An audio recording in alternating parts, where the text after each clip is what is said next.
5 tips para maiwasan ang ma-scam.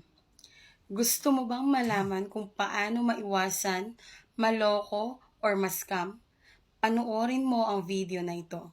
Dahil ituturo ko sa'yo yung 5 tips para maiwasan na ma-scam. First, background check. Stalk mo ang profile ng taong nag-invite sa'yo. Second, video call. Tawagan mo para makasigurado ka na totoong tao ang kausap mo.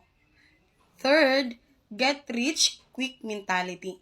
Isa sa mga dahilan kaya madali kang ma-scam ay dahil meron kang get rich quick mentality.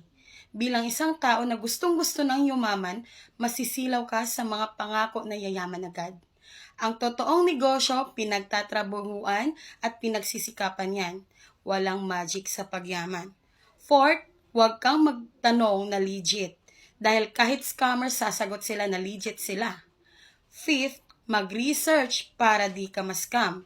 Kailangang mag-research dahil marami talagang manlulokong tao, lalo na hindi mo alam kung ano ang pinasok mo. Tandaan, walang shortcut sa tagumpay, lahat pinaghihirapan yan.